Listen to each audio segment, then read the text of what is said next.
Buenos días, bienvenidos de nuevo a mi canal. Bueno, pues aquí os traigo otro vídeo de un caso que sin ninguna duda criminológicamente es pues muy interesante porque hubo una serie de factores que sin ninguna duda no dejaron de llamar la atención dentro de lo que fue el crimen como tal y todavía a día de hoy hay antropólogos forenses que manifiestan que, al menos de manera clara, no había lo que es ninguna evidencia de violencia, ¿no? Sobre el cuerpo de la víctima concretamente, lo cual no quiere decir en ningún caso que el acusado o el condenado fuese inocente. Pero bueno, luego ya hablaremos de cuáles son las propuestas, de cómo pudo hacerse de tal manera que no quedaran, pues lo que es pruebas de alguna manera de este delito. Pruebas, me refiero al hecho de cómo lo hizo para asesinarla, ¿no? En caso de que efectivamente fuese el perpetrador, que, hombre, según se manifiesta en todas partes, y de hecho ya os digo que fue condenado, creo que es algo que quedó bastante claro. Vosotros, de todas maneras, pues yo hago estos casos también para que vosotros deis vuestra opinión y, pues indiquéis un poco qué es lo que opináis al respecto y demás, ¿no?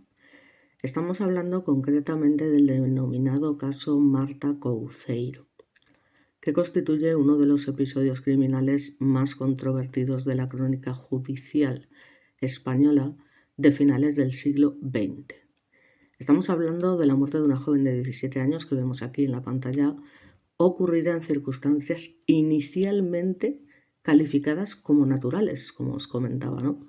Y posteriormente redefinidas como homicidio, lo cual pues da lugar a un complejo proceso judicial que estuvo marcado por informes forenses contradictorios, debates científicos no resueltos y una sentencia condenatoria, como se estaba comentando, que aún hoy suscita análisis académicos y revisión crítica. Entonces, el 23 de octubre de 1995 el cuerpo sin vida de esta chica, Marta Couceiro, fue hallado en el interior de la vivienda familiar de veraneo situada en la localidad costera de Gorliz, en la provincia de Vizcaya. La joven se encontraba sola en el domicilio desde días anteriores y fue su pareja sentimental, David Villafañe, quien alertó a la familia y a las autoridades tras aparentemente no poder contactar con ella. Ya os digo, en un primer momento los indicios apuntaron a una muerte natural. Sin embargo, el desarrollo posterior de la investigación transformó radicalmente el sentido del caso. La relevancia académica de este crimen reside no solo en el hecho violento en sí, sino en el proceso de construcción judicial de la verdad, donde tienen que confluir la medicina legal, la investigación policial, la psicología criminal y el derecho penal. Entonces, el caso ofrece un terreno fértil para analizar cómo una muerte inicialmente descartada como delictiva puede, tras nuevas pruebas e interpretaciones, convertirse en una condena por asesinato. Así que realmente el objetivo es reconstruir de manera detallada, narrativa y analítica los hechos que rodearon la muerte de Marta Couceiro, atendiendo tanto a la cronología objetiva como a los elementos subjetivos y contextuales que influyeron en la resolución judicial. Asimismo, se pretende examinar críticamente las pruebas periciales, el papel de los investigadores y la solidez argumental de la sentencia condenatoria dictada contra David Villafañe. Que ya veremos cómo se las gastaba el tipo, ¿vale? Entonces, claro, al final pasó lo que pasó. Entonces, desde una perspectiva metodológica, el estudio adopta un enfoque mixto, combinando la narración factual de los acontecimientos con el análisis criminológico y jurídico. Esta aproximación permite no solo describir lo sucedido, sino comprender los mecanismos que condujeron a la condena, ya que los indicios eran que parecía una muerte natural, y las razones por las cuales el caso continúa siendo a día de hoy objeto de debate, ¿no? Bueno, hay muy poquitas fotos realmente de Marta Couceiro, ¿vale? Con lo cual no sé si encontraré alguna foto adicional a esta. Como siempre os voy a situar en el contexto personal, familiar y social de Marta, que creo que es fundamental para entender el momento y todo lo demás. Y comentaros pues que era una joven de 17 años que residía en Madrid y que provenía de una familia de clase media con alto grado de cohesión y estructura estable.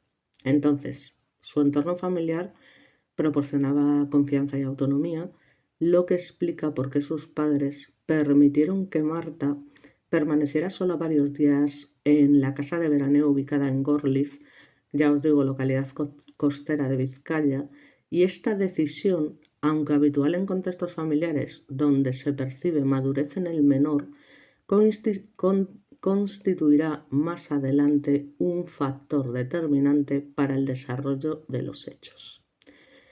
Por otra parte, desde un punto de vista psicológico-social, Marta se encontraba en la etapa de la adolescencia tardía, caracterizada por la consolidación de la identidad, la búsqueda de independencia y la idealización de relaciones sentimentales, y este contexto influye directamente en la interpretación de su relación con David Villafañe, ya que su confianza y dependencia emocional jugaron un papel clave en el desenlace de los hechos, sin ninguna duda. Académicamente Marta se destacaba por su rendimiento escolar, por sus planes de futuro, lo que refuerza la percepción de un adolescente con proyección vital. Socialmente su grupo de amistades era activo y consolidado, pero limitado en el espacio geográfico de la vivienda de Gorliz, porque ya realmente residía en Madrid, aumentando la soledad relativa y la vulnerabilidad en los días previos al hallazgo de su cuerpo. Respecto al contexto histórico y social de los años 90 en España, como ya sabemos también es relevante, la sensibilización sobre violencia en relaciones juveniles era incipiente, lo que hemos repetido ya en innumerables ocasiones, y los mecanismos de prevención y denuncia eran menos desarrollados que en la actualidad. Este marco contribuyó a que ciertos indicios de riesgo, como dinámicas, por ejemplo, de control emocional por parte de la pareja, que los hubo sin duda y muy graves, pasaran inicialmente desapercibidos. Entonces, ¿con esto qué queremos decir? Lo que es realmente la relación sentimental entre esta chica de 17 años, Marta Couceiro, y el tal David Villafañe, que fue el acusado y condenado. Bueno, pues a ver, aquí vemos a David, era un chico bastante atractivo y que además él lo sabía, era bastante egocéntrico, parece ser. Entonces, bueno, pues un poco pues tenía además una gran capacidad de manipulación y a pesar de proceder de una familia humilde, pues digamos que él se inventó una historia sobre sí mismo, que es lo que finalmente lo llevó a esa condena, ¿no? La relación entre Marta y David comienza como un vínculo adolescente aparentemente normal, pero con elementos de asimetría emocional y control que adquieren relevancia en la investigación posterior. Es decir, Villafañe, para empezar, era mayor que Marta y, según testimonios familiares y de amigos, ejercía sobre ella una influencia significativa reforzada por la idealización propia de la adolescencia. Aunque en un principio no existieron denuncias ni episodios de violencia manifiesta, sí que es cierto que la dinámica de la relación incluía indicios de dependencia emocional, llamadas constantes, control de actividades y episodios de celos. Estos comportamientos, sumados a la situación de aislamiento en Gorliz, generaron un contexto de vulnerabilidad que facilitó el acceso del acusado a la víctima sin sospecha de su parte. Ese fue realmente el problema. Pero ya veremos por qué tiene tela, ¿no?, lo que hizo este chico. Desde el análisis criminológico, la relación se inscribe dentro de patrones de delincuencia instrumental facilitada por vínculos afectivos, donde la confianza y el afecto son utilizados para neutralizar posibles defensas o resistencias por parte de la víctima, y esto explica la ausencia de signos de lucha física y la posibilidad de un crimen ejecutado de manera controlada y discreta. Este capítulo subraya la importancia de estudiar las relaciones juveniles desde una perspectiva preventiva y de riesgo, demostrando cómo factores afectivos pueden ser determinantes en la comisión de delitos silenciosos y planificados. Respecto al hallazgo del cuerpo, el 23 de octubre de 1995 constituye el punto de inflexión del caso. En esta fecha, Marta Couceiro fue hallada sin vida en, ya os comento, la vivienda familiar de veraneo en Gorliz. La joven llevaba varios días sola en la casa, lo que explica que su ausencia no fuera detectada de inmediato por adultos, creando un escenario de aislamiento previo que fue determinante para la investigación. Fue precisamente este chico, David Villafañe, quien alertó a la familia tras, según él, no conseguir contacto con Marta. Su participación en los primeros pasos de la investigación incluyó gestiones para abrir la vivienda y contactar con autoridades, comportamiento que más adelante sería analizado críticamente en el juicio debido a diversas inconsistencias temporales en sus relatos. Digamos que el cuerpo fue encontrado en el interior del domicilio, ya os digo, sin signos visibles de violencia o lucha. Esta característica inicial fue la que reforzó precisamente la hipótesis de muerte natural y explica por qué la primera autopsia descartó intervención externa. Sin embargo, los investigadores ya empezaron a notar elementos inusuales: la posición del cuerpo, la ausencia de comunicación de la víctima con su entorno y el contexto relacional con este individuo Villafañe, que serían reinterpretados posteriormente. Sin ninguna duda, el hallazgo generó conmoción en la familia, como os podréis imaginar, y como no puede ser de otra manera, y la comunidad local. Y desde el punto de vista académico y mediático, este momento marca la transición entre un hecho cotidiano, que es la ausencia de un adolescente, y un caso criminal que no deja de ser complejo, donde cada detalle de la escena adquiere relevancia probatoria. Bueno, pues aquí tenemos la escena del crimen y además vemos tal y como apareció Marta en la habitación, como la veis ahí. No se encontraba en la cama, curiosamente se encontraba en el suelo, tumbada boca abajo, con las piernas entreabiertas, ya os digo, pegada a la cortina. Y esta es una imagen real, o sea, es tal y como apareció la víctima cuando fue hallada. Entonces, bueno, pues claro, la escena del crimen o el análisis de la escena del crimen es uno de los elementos más controvertidos del caso, porque la vivienda se encontraba perfectamente ordenada, sin señales de entrada forzada, lo cual tampoco sería raro porque estando los dos allí pasando unos días, pues me imagino que el chico tendría llaves o utilizaría las de ella, ¿no? Tampoco había signos de robo o alteración evidente del mobiliario, y este orden inicial fue interpretado por la primera investigación como indicio de ausencia de violencia, reforzando la conclusión de muerte natural. El cuerpo de Marta, ya os digo, que es lo más curioso, no presentaba lesiones externas visibles ni signos de defensa. Entonces los peritos posteriores señalarían que este patrón es compatible con un homicidio por asfixia silenciosa, ejecutado en un contexto de confianza. La escena, por tanto, se convierte en un espacio ambiguo, donde la evidencia objetiva es limitada y la interpretación depende de la reconstrucción científica y de la cadena de indicios. Es decir, los investigadores destacaron la importancia de factores ambientales y temporales, ¿no? La soledad de la víctima, la ausencia de testigos y la limitada interacción con terceros en los días previos, todos ellos elementos que permitieron que la acción, digamos, delictiva sí existió y se desarrollará sin interrupciones. En términos criminológicos, la escena evidencia un patrón de crimen planificado, pero de baja visibilidad, donde la ausencia de violencia explícita y la aparente normalidad del entorno, digamos que son estrategias para dificultar la identificación del autor y la interpretación forense. Y esto, claro, es muy importante porque cuando no hay realmente, ya os digo, esa evidencia obvia, pues es realmente complicado, ¿no? Y complejo. Entonces vamos a intentar hacer una reconstrucción detallada de los hechos y la consolidación de la hipótesis homicida.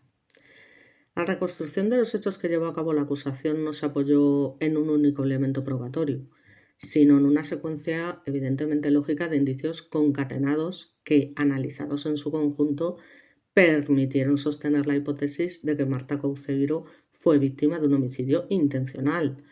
Esta reconstrucción fue uno de los ejercicios más complejos del proceso judicial, dado que no existían testigos presenciales ni una prueba directa concluyente.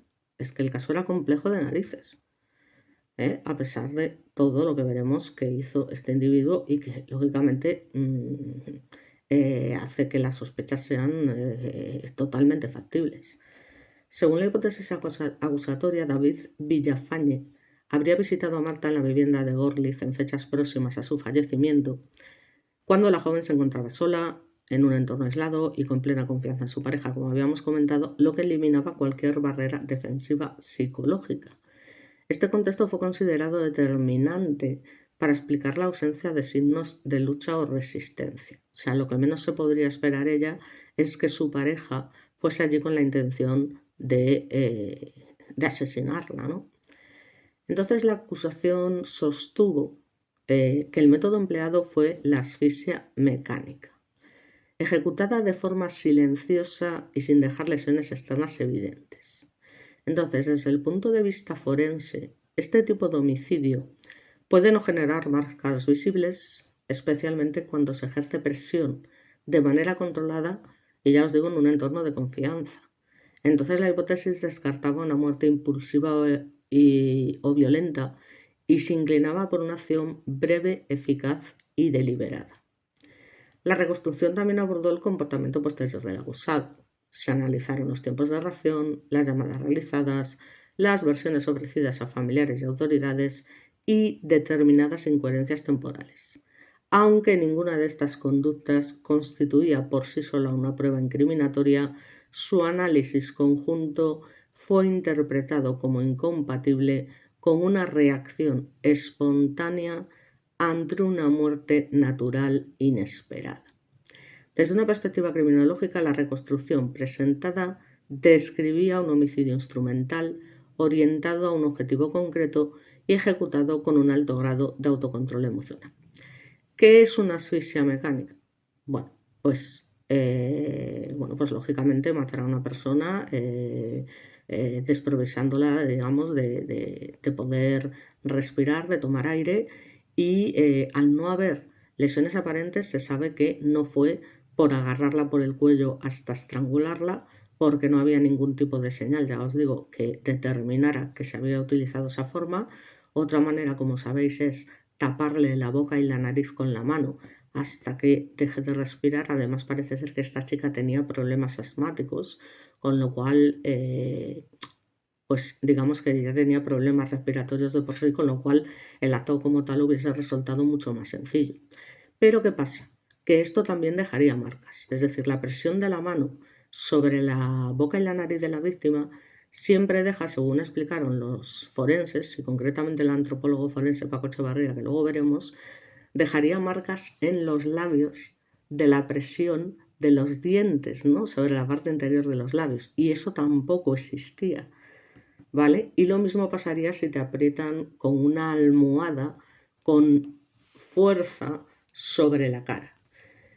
Entonces, la hipótesis, digamos, más convincente es básicamente que Marta se encontraba boca abajo en la cama, tumbada, y lo que supuestamente hizo este chico fue básicamente agarrarla por la parte posterior de la cabeza, es decir, tal cual estaba tumbada boca abajo, y presionar un poco la cabeza contra la almohada, no con demasiada fuerza, de manera que ya os digo, no quedasen marcas visibles, ¿no? De alguna manera. Es la opción más factible para que no hubiese marcas evidentes, ¿no? De alguna manera. Entonces, vamos a ver por qué este chico pudo asesinar o querer asesinar a esta niña, porque era una niña, ¿no? Claro, está claro que el tío tenía un objetivo concreto y ya os digo, ejecutado con un alto grado de autocontrol emocional. Entonces, ¿cuál pudo ser la motivación? Bueno, pues la motivación básicamente, y esto es lo que realmente tiene mucha tela de lo que hizo este individuo, fue una motivación exclusivamente económica, ¿vale? Y lo que lo llevó a la planificación del delito como tal. Bueno, pues yo creo que aquí está de alguna manera todo el intríngulis de la cuestión. Con lo cual vamos a ver el desarrollo del proceso judicial y la valoración de la prueba. El proceso judicial contra David Villafañe se caracterizó por una intensa confrontación técnica entre acusación y defensa, especialmente en el ámbito de la prueba pericial, porque la ausencia de una prueba directa obligó al tribunal a realizar un ejercicio de valoración racional de la prueba indiciaria conforme a la doctrina consolidada del Tribunal Supremo. Entonces, durante el juicio oral se expusieron de manera detallada todos los informes distintos forenses, así como todas las discrepancias existentes entre ellos, y el tribunal escuchó a expertos en medicina legal, criminología y psicología, quienes aportaron interpretaciones divergentes sobre la causa de la muerte y el comportamiento del acusado.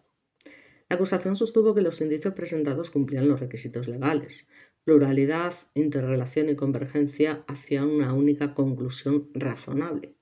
La defensa, por el contrario, insistió en que dichos indicios admitían explicaciones alternativas compatibles con la inocencia del acusado. No obstante, el tribunal subrayó en su fundamentación que la duda razonable no equivale a una duda meramente hipotética o especulativa. En este sentido, concluyó que las hipótesis alternativas propuestas por la defensa carecían de sustento probatorio suficiente para desvirtuar la acusación. Este razonamiento puso de relieve el papel activo del juez a la interpretación de la prueba, así como la importancia de una motivación sin ninguna duda exhaustiva en sentencias que fueron basadas en indicios, pero en unos indicios claros, no lo siguiente. O sea, lo que hizo este tío está claro que lo hizo con una intención, porque nadie hace semejante cosa si no tiene intención de acabar con la vida de alguien, vamos. Entonces, aquí es importante tener en cuenta cuáles fueron, digamos, esos indicios tan claros que, bueno, pues sin ninguna duda nos lleva a pensar, sin ninguna duda, que esta persona efectivamente fue, según diversos medios, según muchos forenses y según sobre todo criminólogos que lo tienen clarísimo, bueno, pues el perpetrador del crimen. ¿Cuáles fueron los fundamentos entonces de la sentencia condenatoria? Bueno, pues la sentencia condenatoria dictada contra David Villafañe se apoyó en una argumentación extensa y minuciosa, consciente de la complejidad del caso y de la necesidad de justificar de manera reforzada la condena. El tribunal consideró probado que el acusado causó intencionadamente la muerte de Marta Couceiro mediante asfixia, actuando con plena conciencia y voluntad. En la fundamentación jurídica se destacó la concurrencia de varios elementos claves, que es aquí donde está el INRI de la cuestión. La motivación económica, la relación de confianza, la oportunidad exclusiva, la ausencia de explicaciones alternativas verosímiles y el comportamiento posterior al fallecimiento. Todos estos factores permitieron al tribunal construir una narrativa probatoria sólida. Asimismo, la sentencia abordó expresamente la controversia pericial, reconociendo la existencia de discrepancias científicas, pero afirmando que dichas discrepancias no impedían alcanzar una convicción judicial firme. Se enfatizó que el derecho penal no exige certeza científica absoluta, aunque a veces parece mentira, sino certeza jurídica basada en una valoración razonada de la prueba. Finalmente, el tribunal calificó los hechos como asesinato, apreciando la intencionalidad y la especial forma de ejecución, y condenó adicionalmente, y ahora vamos a ver toda la historia y por qué, al acusado por estafa en relación con una serie de seguros de vida, y la sentencia se convirtió así en el eje central de posteriores debates académicos y revisiones críticas. Bueno, aquí tenemos a mi gran admirado, el antropólogo forense, para mí el mejor, Paco Echevarría, por diversos motivos y porque pues siempre ha sido uno de los antropólogos, digamos, más influyentes y más destacados del panorama nacional, ¿no? Sin ninguna duda, y ha estudiado, digamos, de los casos más relevantes que pueda haber y que se han podido producir en España, y que además tiene ese programa que ya os he recomendado más de una vez, denominado El lector de huesos, donde habla, entre otras cosas, donde habla y además demuestra, ¿vale? Desde la perspectiva forense, cada una de las cosas que se manifiestan en ese programa. Entre otras cosas, pues las niñas de Alcácer, el caso Bretón, es decir, cosas importantes demostrando que efectivamente, pues las lesiones que tenían las víctimas, cómo se produjeron y demás, ¿vale? Bueno, esto solamente era para mandarle un saludo a Paco. ¿Qué pasa? Que bueno, tras la sentencia condenatoria dictada contra David Villafañe, el caso de Marta Couceiro no quedó cerrado en el plano jurídico ni en el debate público, ya que la defensa interpuso diversos recursos judiciales, centrados fundamentalmente en cuestionar la solidez de la prueba pericial y la validez científica de la segunda autopsia, considerada por la acusación como pieza clave para sustentar la hipótesis homicida. El eje de los recursos se articuló alrededor de la controversia médico-legal existente en torno a la causa de la muerte. Mientras que el primer informe forense había concluido una muerte por causas naturales, el segundo ya introduce la posibilidad de asfixia mecánica sin que, como comento, existieran signos externos claros de estrangulación ni lesiones internas inequívocas. Esta divergencia entre informes periciales planteó un problema central para el derecho penal: cómo resolver la contradicción científica cuando no es posible alcanzar una certeza absoluta. Ya sabéis que normalmente suele ser así, es decir, si no existe una certeza del 100%, como estamos en un sistema tan garantista, pues normalmente no pasa absolutamente nada y los posibles culpables o acusados salen tranquilamente a la calle. Aunque haya un 95% de probabilidades de que fueran ellos, muchas veces es, no, mira, no se puede demostrar al 100%, a la calle. Vamos a ver, ¿no? ¿Qué es lo que pasó pues, con el hermanísimo, por ejemplo, en el caso de Marta del Castillo? Y con el Cuco y todos los demás, que está claro que todo el mundo sabe que estuvieron allí y que fueron cómplices, cada uno jugó una función, la que fuese, pero está claro que estuvieron allí y demás, pero pues por diversos motivos y sobre todo, yo me vais a perdonar, pero por una inutilidad importante por parte de las instituciones, estos chicos están en la calle cuando está clarísimo que formaron parte del delito. O sea, es una cosa que la verdad es increíble. Entonces, bueno, en este caso, sin embargo, pues ya os digo, no fue posible alcanzar una certeza absoluta, pero había indicios más que suficientes, aparte de indicios muy sólidos, digamos, que es que, a ver, la defensa sostuvo que la condena se había basado en una interpretación subjetiva de indicios, porque ese es su trabajo, y no en pruebas objetivas irrefutables. Argumentó que la asfixia es un diagnóstico complejo que, en ausencia de marcas físicas claras, puede confundirse con otras patologías o procesos naturales. Hombre, era una chica de 17 años que tenía asma, pero que muriese así de manera natural, hombre, pues por poder, pero es bastante raro, sobre todo teniendo en cuenta todo lo que hizo este chico, repito, y que luego explicaré con mucha más exhaustividad, previamente a la muerte. O sea, está claro que ahí ya veremos. Entonces se alegó que la exhumación y las pruebas posteriores estaban condicionadas por el paso del tiempo, lo que podía alterar los resultados. Por su parte, los tribunales que revisaron el caso mantuvieron la validez de la sentencia original, subrayando que el derecho penal efectivamente no exige una certeza científica absoluta, sino una convicción fundada más allá de toda duda razonable, que no es lo mismo. En este sentido, se reafirmó la doctrina de la prueba indiciaria, siempre que los indicios, evidentemente, ¿no?, sean múltiples, como era el caso, coherentes y convergentes, ¿no? O sea, había una evidencia clara de que eso se hizo con un objetivo.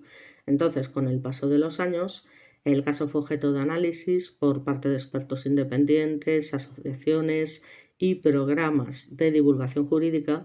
Estas revisiones no siempre coincidieron en sus conclusiones, lo que consolidó el caso como uno de los ejemplos paradigmáticos de controversia pericial en la justicia española contemporánea. Pero vamos a entrar en lo fundamental, en lo que para mí al menos es fundamental, y que es lo que llevó a este chico a resultar condenado y acusado. ¿Cuál es el análisis criminológico y sobre todo psicológico del condenado? Entonces, claro, aquí vemos la apariencia que pretendía mostrar este individuo desde un primer momento y que no se correspondía en absoluto con la realidad, ¿vale?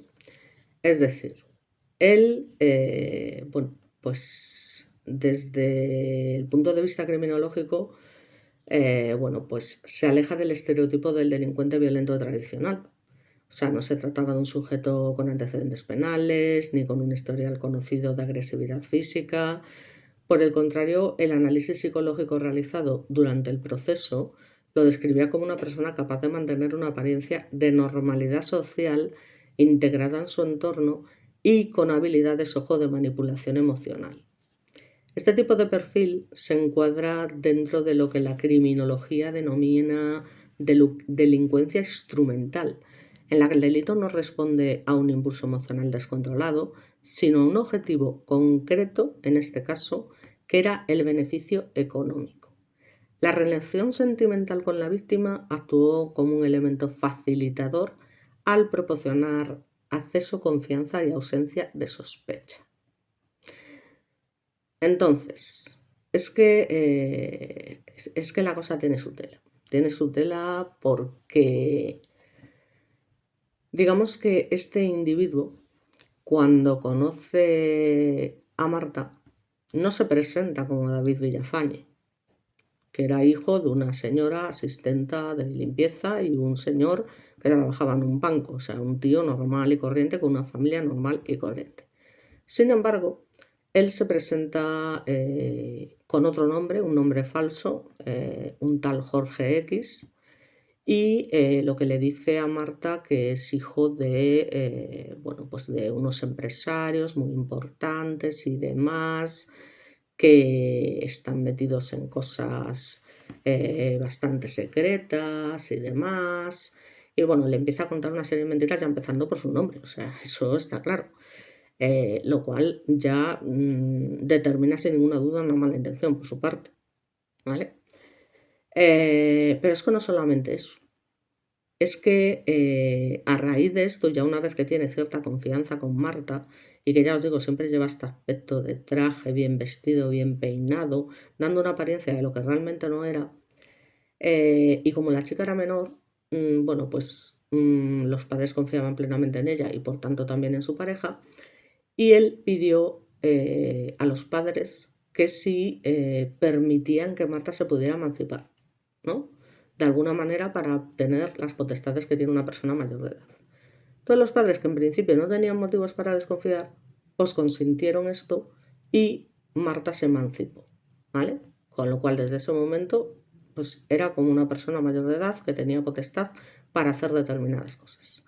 Entonces esto ya suena más que raro, ¿no? Una persona que te miente totalmente, que te da un nombre falso, que te dice que pertenece a una familia multimillonaria que está metida en historias que no quedan muy claras y que luego encima le pide a tus padres que te den la emancipación, y una vez que consigue esto, ¿vale? Digamos que le propone a Marta, que en realidad la convence y la manipula, de realizar una serie de contratación de seguros de vida, pero no solamente uno, sino varios.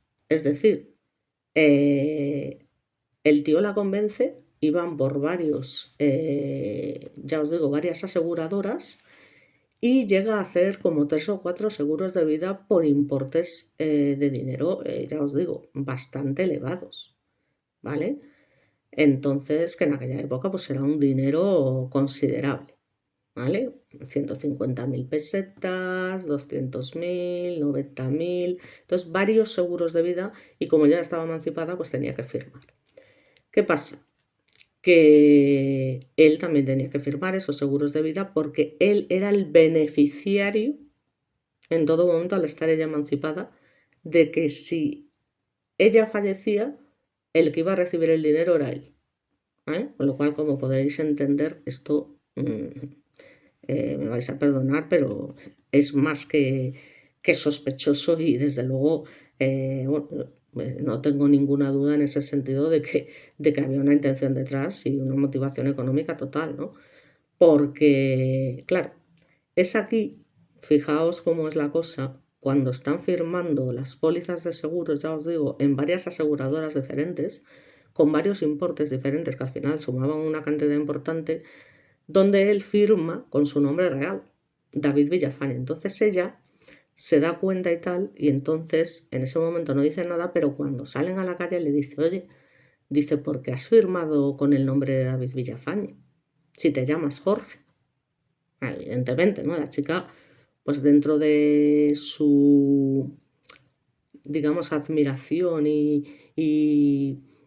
ese, como habíamos dicho, que endiosas a una persona, pues le pareció raro, ¿no? Entonces se lo comenta y demás, y este lo que hace es contarle una historia para no dormir. O sea, lo típico, ¿no?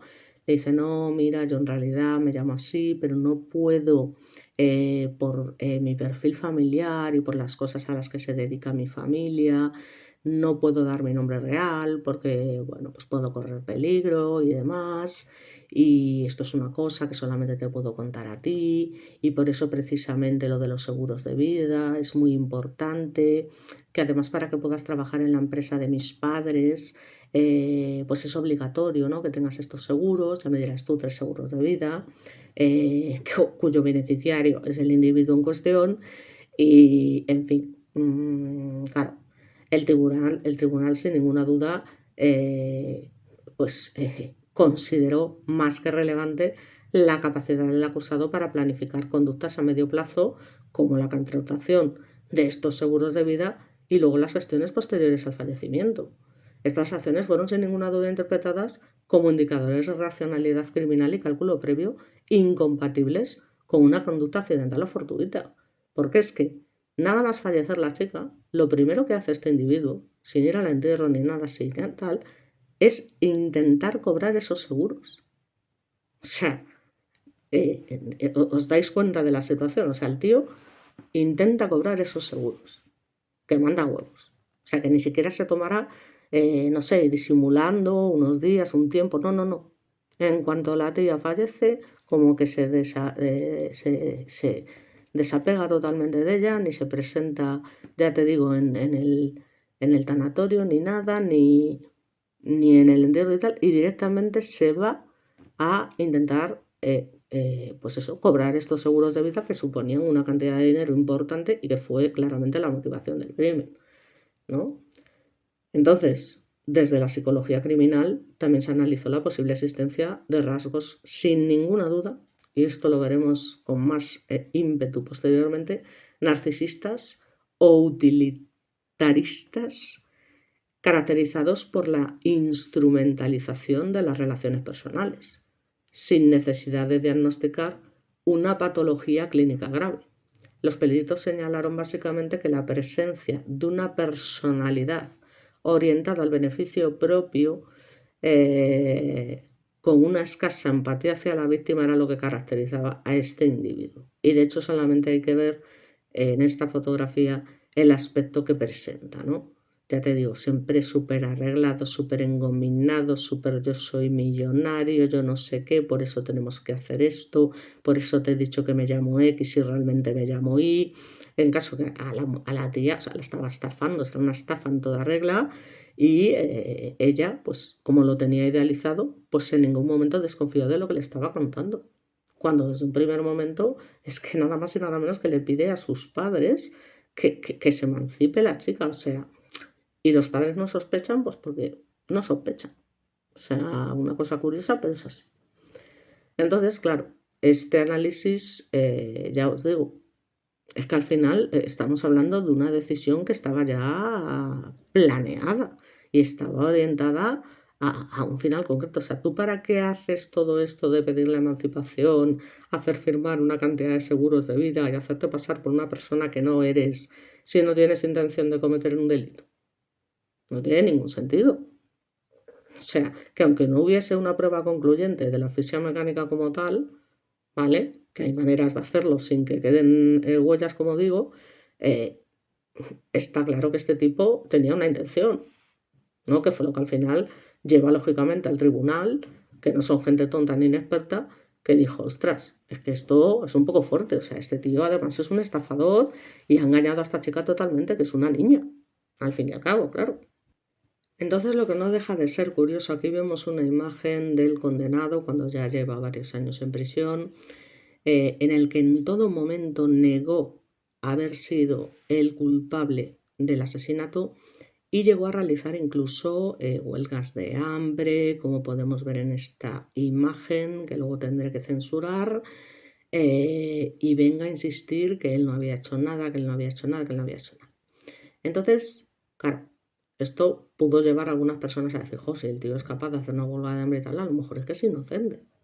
Bueno, pues esto responde todo a una manera, ya os digo, totalmente narcisista, esa necesidad de llamar la atención constantemente que tienen este tipo de personas, ¿vale? Que son capaces de hacer cualquier cosa para que su prestigio de alguna manera no quede nunca dañado, manchado, como queráis llamarle, ¿vale? O sea, que era capaz de hacer eso y mucho más, ¿vale? Con tal de, ya os digo, no aceptar lo que realmente había hecho, ¿vale? Entonces, parece ser que hasta este extremo que nos parece tan fuerte, está todo dentro de una persona con una patología concreta, ¿vale? O sea, que todo lo hace con una intención y de engañar en todo momento y de decir, bueno, dice, si hago esto y hago lo otro, por narices, por lo menos voy a hacer que la gente dude, ¿no? Por lo menos voy a conseguir esto, voy a conseguir lo otro, etcétera, ¿no? La voy a quitar ya porque, bueno, esta ya es un poco menos agresiva, por decirlo de alguna manera.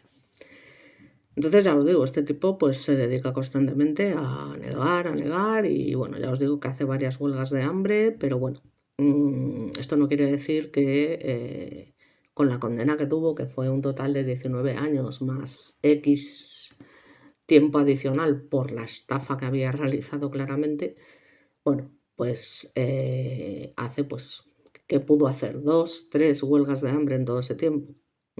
El caso es que el tío, ya os digo, en ningún momento aceptó, ya os digo, ser el culpable y fue una cosa realmente alucinante hasta dónde llegó, ¿no? Concretamente, en el año 1998 fue condenado a 19 años de prisión por lo que es el asesinato de su novia, de Marta, y la sentencia indica que la asfixió para cobrar, ya os digo, las primas de esos varios seguros de los que él era el único beneficiario, y desde ese momento este individuo ha intentado, ya os digo, demostrar su inocencia, a pesar de que esto le ha impedido pedir el tercer grado. Entonces, concretamente ha hecho 3 huelgas de hambre, la última de 62 días, para protestar por el trato judicial que ha recibido. No obstante, el reo pues cumpliría el total de su condena en enero de 2017, con lo cual ya está en la calle y ahora veremos también el asunto. Y ha recurrido en todas las instancias y la justicia siempre le ha dado la espalda. Para mí no es darle la espalda, para mí es que hay cosas que son evidentes, o sea, chico, o sea, está claro que si estafas a una persona de esa manera es porque tienes una motivación clara y eres un narcisista, según lo que se manifiesta y según mi propia opinión, hay que ser muy narcisista, es lo que quiero decir, ¿no? Entonces, bueno, él siempre defiende que hubo errores en el caso y que la víctima murió por causas naturales debido a una miocarditis, es decir, un problema de corazón.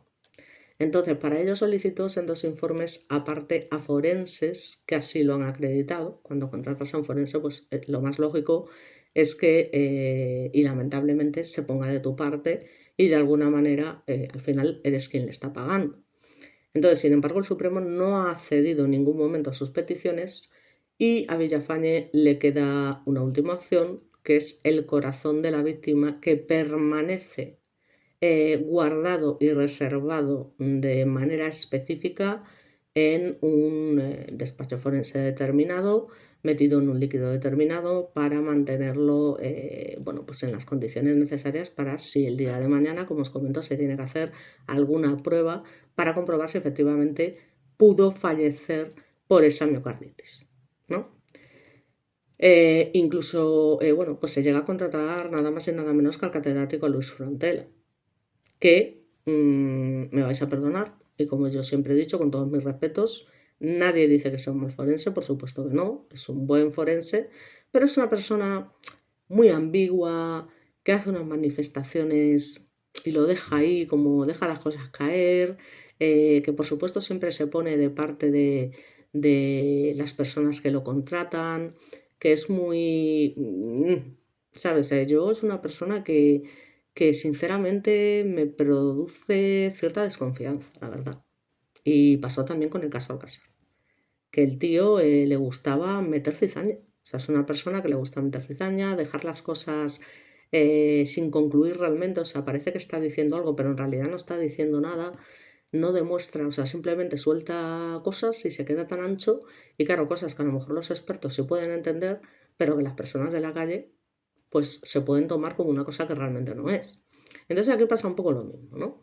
O sea, él básicamente lo que hace es confirmar lo que dice este individuo, que Marta efectivamente falleció por muerte súbita, por una miocarditis, cuyo foco de infiltrado linfocitario intersticial, ya estos son conceptos totalmente forenses, fue identificado por el Instituto Nacional de Toxicología al realizar el estudio histopatológico del corazón de la fallecida y acerca del cual podemos profundizar.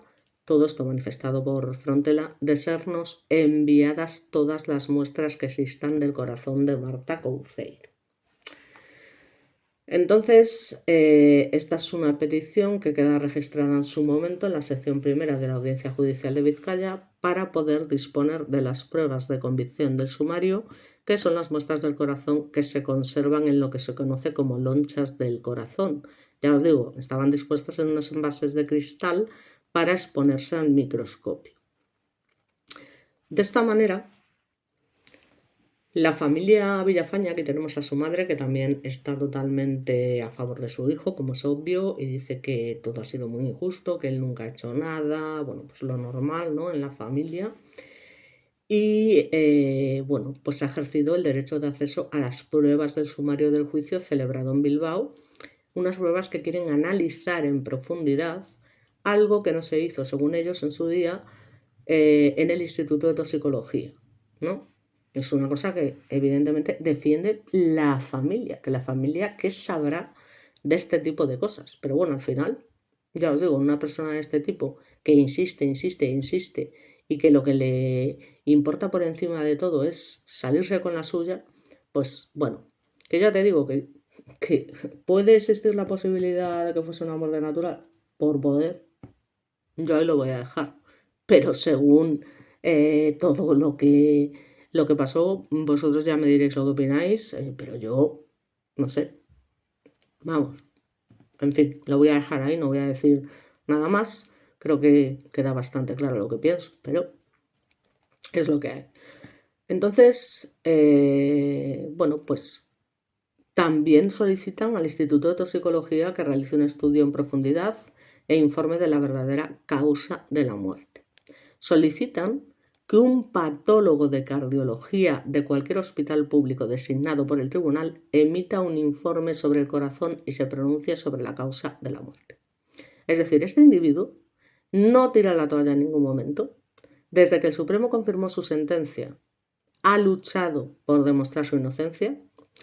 El reo presentó un recurso de revisión después de que un forense, Vicente Herrero, indicara también que la víctima falleció por causas naturales, pero el Supremo lo vuelve a rechazar y Villafañe presentó una querella criminal por prevaricación contra los 3 magistrados que rechazaron su recurso, que tampoco prosperó. O sea, que aunque les puso una demanda, pues tampoco prosperó, porque es que realmente no había por dónde cogerlo. O sea, tú puedes convencerte a ti mismo y negar y que yo no soy, y que yo soy una buena persona y que yo tal. A ver, todo lo que hiciste. Entonces, ¿con qué intención hiciste lo que hiciste? Vamos a ver, explícamelo. O sea, vamos a hablar seriamente. O sea, déjate de yo quiero esta prueba, yo quiero esto otro. O sea, cosas que sabe que al final probablemente no demuestren nada. Ni que sí ni que no. ¿Vale? Entonces, bueno, pues así se quedó la cosa. Entonces ahora queda por saber si se autorizaría el análisis del corazón de Marta, que será el que finalmente dicte si su muerte fue por causas naturales o efectivamente fue asfixiada, ¿no? Entonces, bueno, aquí la madre, ya os digo, entrevistada, pues lógicamente defiende la inocencia de su hijo, que fueron súper injustos con él. Y bueno, cuando recuperó su libertad, abandonó la prisión de Nanclares de Oca, en Álava, tras cumplir, ya os digo, la pena en su totalidad, que le impuso en el año 98 la Audiencia de Vizcaya por el asesinato de su novia, Marta Couceiro, 3 años antes, y una sentencia que fue confirmada, ya os digo, por el Tribunal Supremo, incluido todos los recursos de revisión que presentó este individuo y la defensa para reabrir el sumario.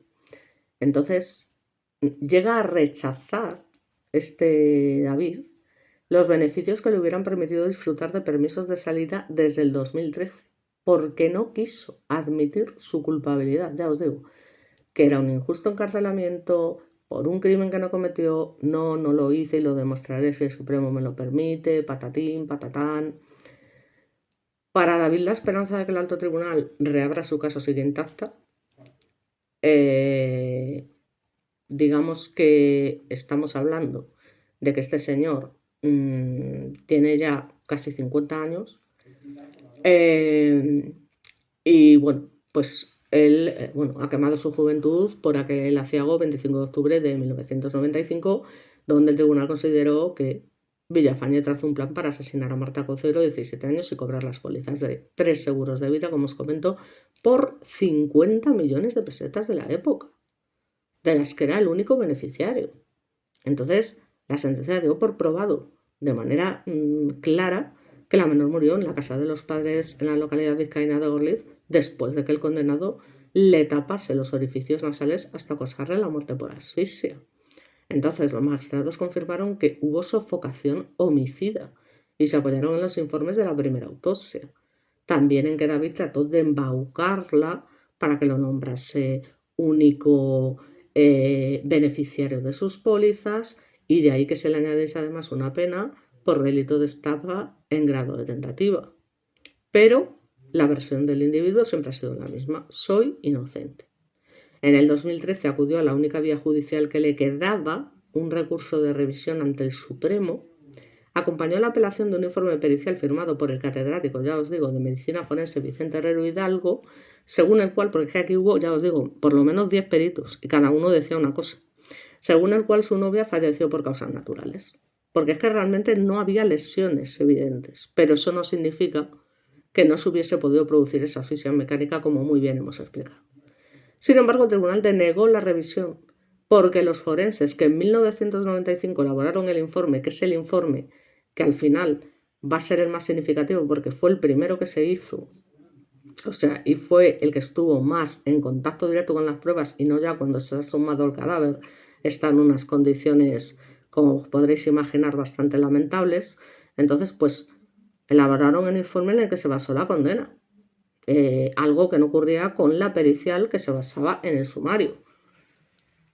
Entonces, bueno, parece ser que 2 catedráticos forenses, entre ellos Frontela, pues concluían que la chica murió debido a esta miocarditis, ya os digo, que sufría, por lo visto, cosa que ya había manifestado el Instituto Nacional de Toxicología. Y la nueva ofensiva de Villafañe se centró en un dato clave aportado por Toxicología en otro estudio del 2003, en el que analizó por segunda vez el corazón de Marta, junto con el de otros fallecidos de Vizcaya de entre 15 y 29 años. El objetivo era realizar un informe sobre muertes súbitas cardíacas en jóvenes. Y, entre comillas, y según aseguró, siempre según aseguró el condenado, se incluyó el de Marta. Lo que confirmaría de manera extrajudicial, porque es una cosa que según tal solo se le comunicó a él, qué casualidad, que falleció por causas naturales. De todas formas, es que en el corazón no tiene por qué haber, es decir, ninguna evidencia tampoco de delito como tal, porque la causa de la muerte fue, en todo caso, en los pulmones, pero en el corazón. Entonces, parece ser que eso está firmada por una especialista, una tal Beatriz Aguilera Tapia. Ya os digo, todo parece ser, porque en realidad le confirman la causa de la muerte en teoría a este individuo, pero no es una cosa que los tribunales puedan confirmar y demás.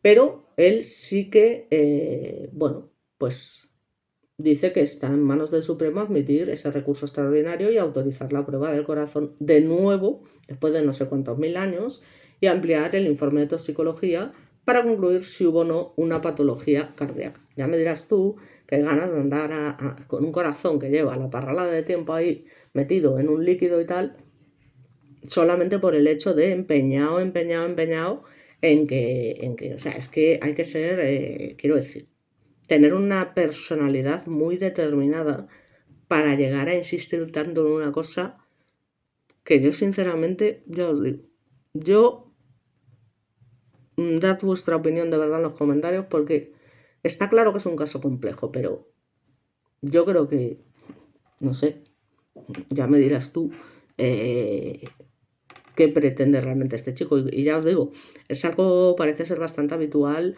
y los criminólogos lo tienen clarísimo. O sea, los criminólogos dicen, este tío es el típico que tiene un perfil tan narcisista y tan egocéntrico y tan tal, que todo lo que está haciendo es para llamar la atención porque necesita ser el centro de atención constantemente y demás, y por eso está haciendo todo lo que está haciendo. Esto según manifiestan los criminólogos más importantes a nivel nacional respecto al perfil de este chico, ¿vale? Con lo cual, bueno, pues también es algo a tener en cuenta.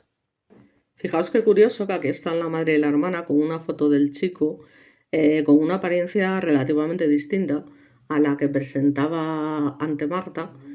Y bueno, vamos a ir terminando ya porque bueno, yo creo que ya hemos contado lo más importante. Ya dejo que vosotros, ya os digo, decidáis o penséis a ver qué es lo que realmente pudo suceder, ¿no? Si realmente esta persona es culpable o no.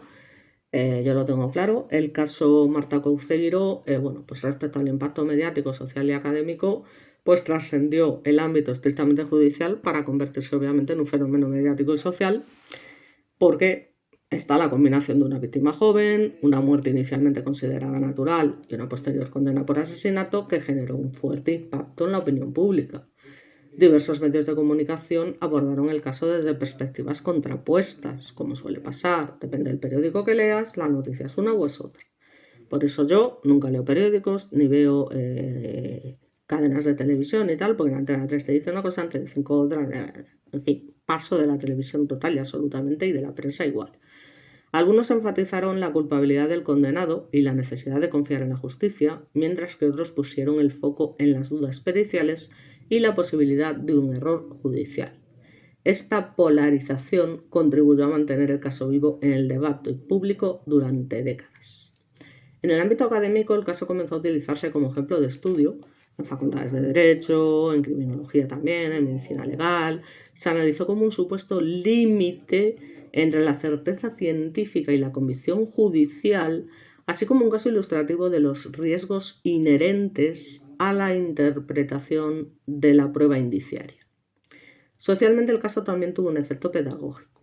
Contribuyó a una mayor concienciación sobre la violencia en relaciones jóvenes y sobre la necesidad de no minimizar comportamientos de control emocional. Asimismo, puso de relieve la importancia de procedimientos forenses exhaustivos desde el primer momento, especialmente en muertes aparentemente naturales, pero que están rodeadas de circunstancias más que atípicas, que es toda la estafa y todo el camelo que hubo anteriormente haciéndose pasar por quien no era, patatín, patatán, patatún. Entonces, en ese caso, hay que tomarse las autopsias muy en serio y mirar y requete mirar para que no se nos pase nada por alto, ¿vale? Por tanto, aquí tenemos a David Lafaya a día de hoy, ya como os comento, en libertad, con sus muchos recursos en la mano. Y como conclusión general y reflexión final podemos decir que el crimen de Marta Couceiro constituye, sin ninguna duda, un caso de extraordinaria complejidad que plantea cuestiones fundamentales para el derecho penal contemporáneo. Más allá de la condena concreta de David Villafañe, el caso obliga a reflexionar sobre los límites del conocimiento científico, el valor de la prueba indiciaria y la responsabilidad de los operadores jurídicos en la construcción de la verdad judicial.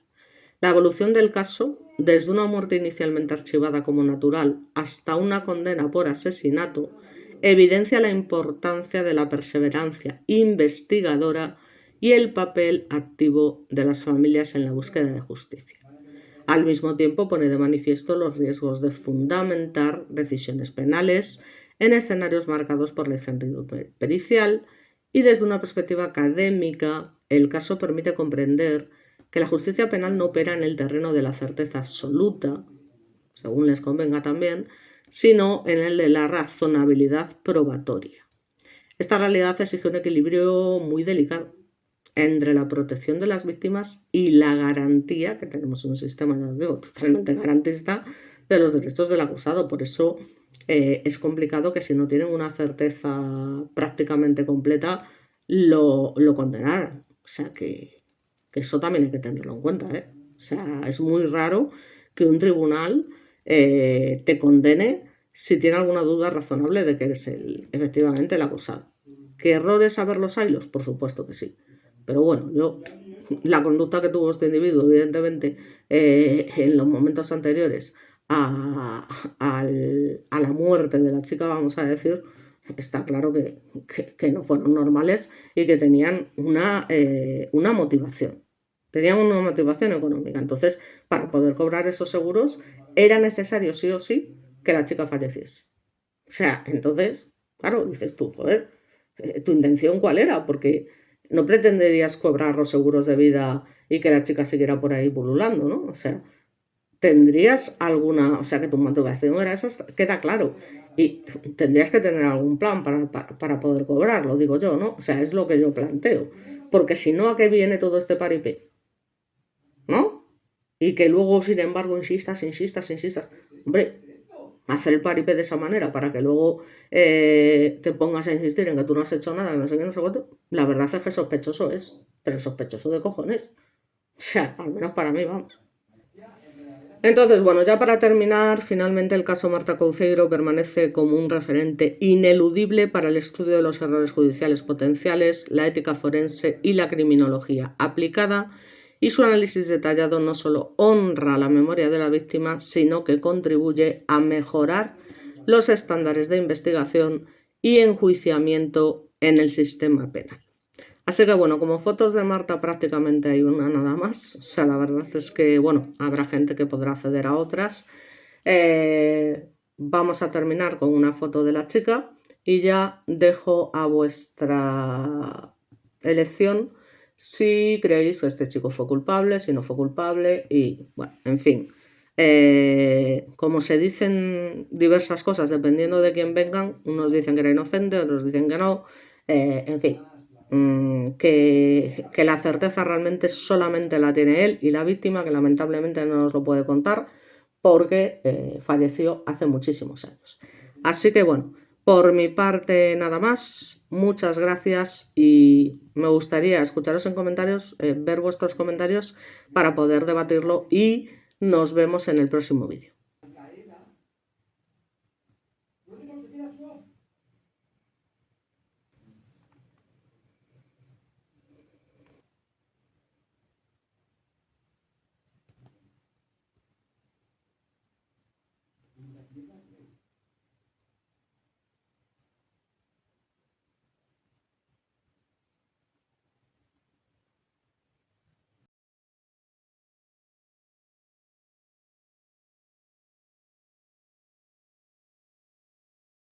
Hola, buenas tardes, bienvenidos de nuevo a mi canal.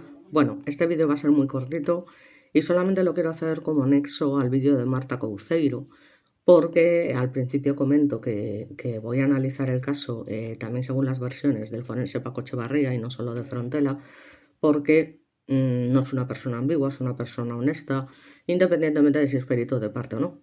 Entonces, hay que tener en cuenta lo del tema de qué significa lo de la asfixia, digamos, mecánica, y si efectivamente existe la posibilidad de que esa asfixia no sea detectada en el cuerpo, ¿vale? Y efectivamente es así.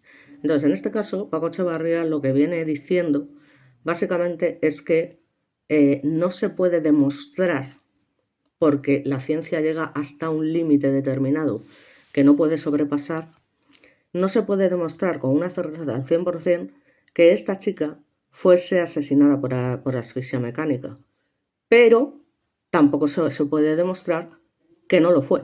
Es decir, ante la pregunta del periodista, si la chica puede morir por asfixia mecánica, la respuesta es sí, pudo morir por asfixia mecánica. ¿Hay pruebas de ello en el cuerpo? Pues no. ¿Por qué? Pues porque, como os comento, es decir, la muerte por oclusión de orificios respiratorios es un tipo de muerte asfíctica incluida dentro de las sofocaciones. Y digamos que este mecanismo básicamente origina una imposibilidad para el acceso del aire al interior de la vía respiratoria, creando una situación de anoxia. La etiología accidental es la más frecuente, mientras que la suicida, la SUI, está aumentando, bolsa de plástico alrededor de la cabeza, y la homicida es rara, pero existe, y esta última se observa fundamentalmente en edades extremas de la vida, especialmente en ancianos y lactantes, en enfermedades terminales o en personas que se encuentran bajo los efectos de algún tóxico. Entonces, este hecho conlleva habitualmente la falta de lesiones externas o la presencia de las mismas, pero apenas perceptibles macroscópicamente, conduciendo en muchas ocasiones a un diagnóstico erróneo. Entonces, los hallazgos en la autopsia son muy escasos, limitados o tan sutiles que son imposibles de apreciar, incluso por el mejor forense del mundo. Esto es lo que viene a decir básicamente Paco Echevarría, ¿vale? Que existe la posibilidad, por mucho que diga Frontela y por mucho que el acusado quiera decir que no, que fue una muerte natural, que demás y que demás, y aún así fue acusado porque había un montón de indicios comprobatorios totalmente coherentes, totalmente claros de que ahí había una intención, evidentemente, de matar por todo lo que hizo anteriormente. Entonces, no se puede ni afirmar ni negar si efectivamente murió por asfixia mecánica. Porque en caso de que lo hubiese hecho, que es lo más probable, ¿vale? Como os comento, no tienen por qué quedar signos. O sea, ya te digo, es que a veces ni los propios forenses pueden llegar a una conclusión clara, porque hay determinados tipos de asfixia mecánica que, como os comento, son muy, pero que muy complicados de encontrar. Entonces, bueno, básicamente eso era lo que quería decir. O sea que Paco Echevarría, en este caso, como hace siempre,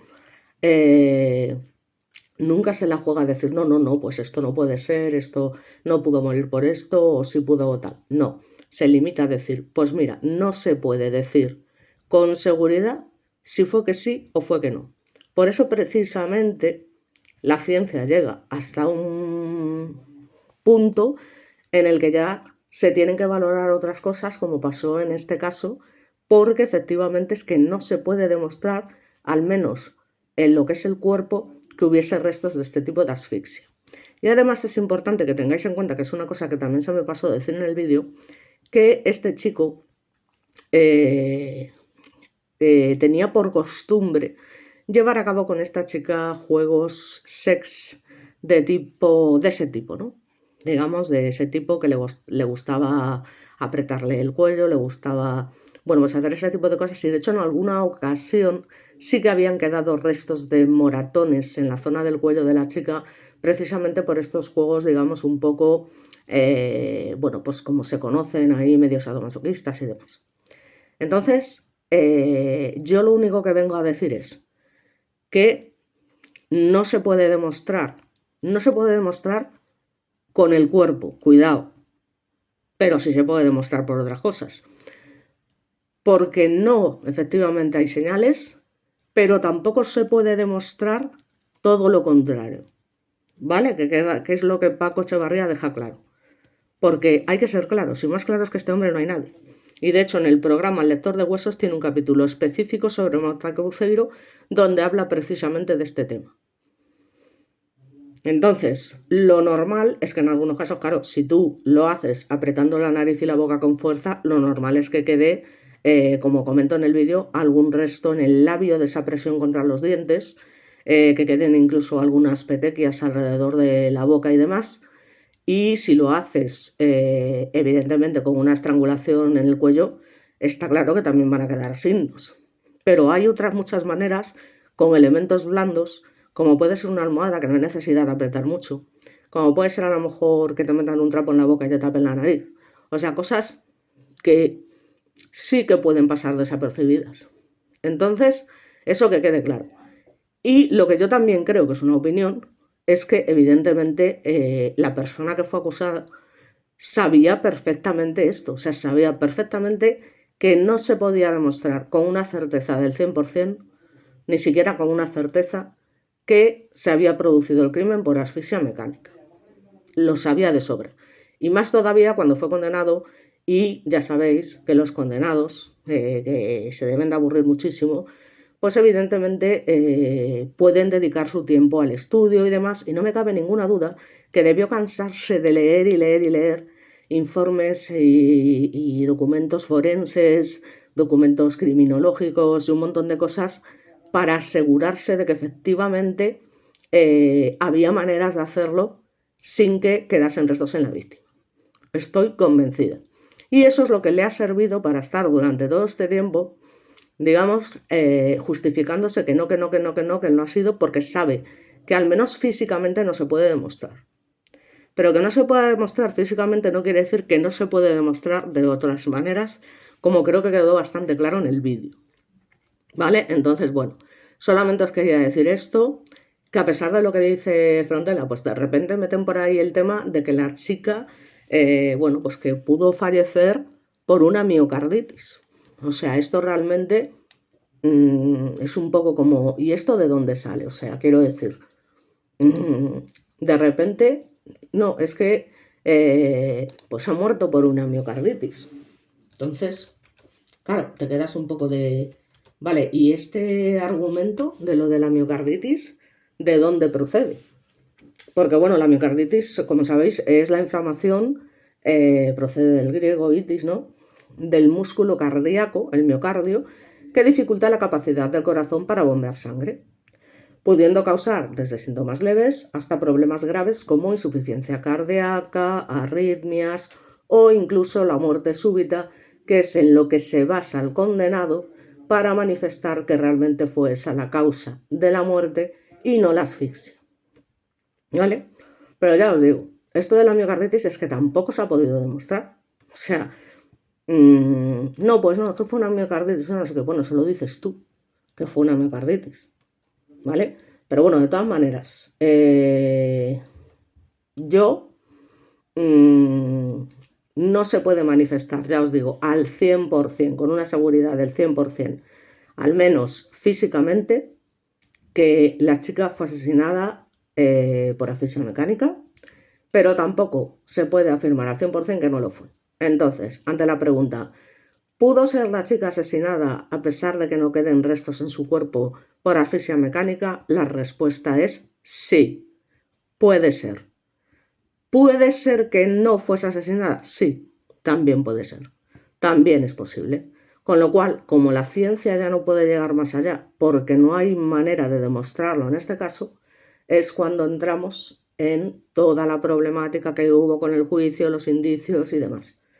Porque para poder condenar a alguien por indicios, porque por indicios como tal no se puede condenar a nadie, pero cuando los indicios son tan claros, tan evidentes, tan razonables, tan coherentes, sirven realmente como prueba. Lo que digo yo, cuando juntas varios indicios, que ya no solamente uno, que son muchos, que te llevan a una conclusión clara, en este caso sí que podemos decir que una persona ha hecho una cosa con una motivación concreta. Y yo creo que este fue el caso. Ya os digo, ¿se puede asegurar al 100% que tal? No. ¿Es lo más probable? Sí. Sinceramente sí. Y creo que como esta persona lo sabe, pues por ese motivo ha seguido, dale que te pegó, que yo no he sido, que yo no he sido, que yo no he sido, que fue por esto. ¿Tú qué vas a saber por qué fue? Si no eres ni forense ni demás. Y es que estamos hablando que fue analizado el cuerpo al menos por 10 peritos forenses diferentes, sin tener en cuenta que los mejores eran Paco Echevarría y Frontela. Lo que tiene es que es muy ambiguo y suelta las cosas así como el que no quiere la cosa. Pues evidentemente es una persona que cuando funciona como perito de parte, digamos que con toda la intención y sin ofender y demás, siempre se pone de parte de quien lo contrata. ¿Vale? Como pasó en su momento con lo del tema de las niñas de Alcácer, que el tío se quedó tan ancho y causó un montón de daño haciendo esa manifestación de no, es que he encontrado al menos 8 pelos de 8 personas diferentes. Y entonces, claro, para la gente que no entiende, cuando escucha eso, lo primero que piensa es, ostras, o sea, que sí o sí, 8 personas diferentes participaron en el crimen. No, es que en ningún momento se está diciendo eso, se está diciendo que al menos se encontraron 8. Que seguramente habría muchos más, como ya expliqué en el vídeo correspondiente de Alcácer. Porque esa moqueta, a saber la cantidad de gente que la ha pisado, o sea, es que no me lo quiero ni imaginar. Ya lo expliqué en su momento. Que es como sentarse en un sofá de alguien que tiene perros o gatos. Y que te levantas con el culo lleno de pelos. Pues lo mismo, exactamente con esa moqueta. Entonces, Frontela lo que tiene es eso, que es muy ambiguo. Entonces suelta las cosas y al final hace pensar o hace creer, sobre todo si no eres un entendido, cosas que no son. Porque luego recientemente salió en el programa de Cuarto Milenio diciendo que él tenía clarísimo, pero clarísimo, que habían sido Ricard Anglès con la colaboración de un tercero e incluso podría ser un cuarto. Entonces vamos a ver en qué quedamos. ¿Vale? Entonces, claro, el hecho de que digan, no, yo encontré por lo menos tal.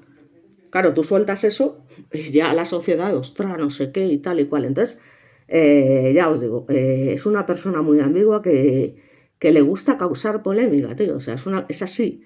O sea, es que parece que disfruta creando siempre esa polémica, cosa que Paco Echevarría no hace jamás. No hace jamás. Porque es una persona súper seria, súper honesta y que no se anda por las ramas contando una cosa, luego diciendo otra. No, él es honesto del todo. ¿Pudo morir por esto? Sí. ¿Murió por esto? No lo sabemos. ¿Se puede demostrar que murió por esto? No. ¿Y por qué lo dice? Dice, nosotros podemos llegar hasta donde podemos llegar. Pero llega un momento que la ciencia no puede explicar ciertas cosas. Básicamente fue lo que manifestó. O sea, la verdad, no afirmó directamente que Marta no fue asesinada, ni declaró en ningún momento que el condenado fuese inocente. Lo que hizo fue pues lo que decía el análisis crítico de las pruebas forenses, que es que se puede generar dudas y debate científico sobre la causa de la muerte porque es muy compleja y plantear la posibilidad técnica de que si surgieran nuevas pruebas científicas el caso pudiera ser reexaminado. Pero básicamente es lo que te digo, o sea, en ningún momento dice que no fue asesinada. Simplemente manifiesta que ellos no encontraron en el cuerpo ningún tipo de lesión y que lógicamente existen muchas dudas sobre la causa de la muerte. ¿Vale? Esto es lo que viene a analizar desde una perspectiva forense. ¿Vale? Y ya te digo que de todos los peritos que examinaron el cuerpo hubo un montón de contradicciones. Unos que tenían claro que sí, que murió por causas naturales, que no sé qué, que no sé cuánto, y otros que tenían claro que había sido un homicidio evidente.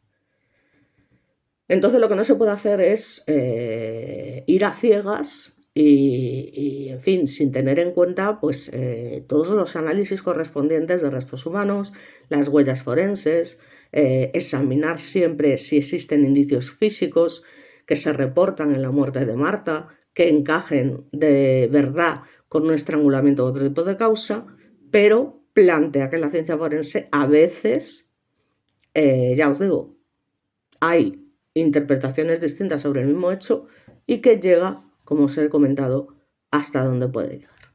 ¿Vale?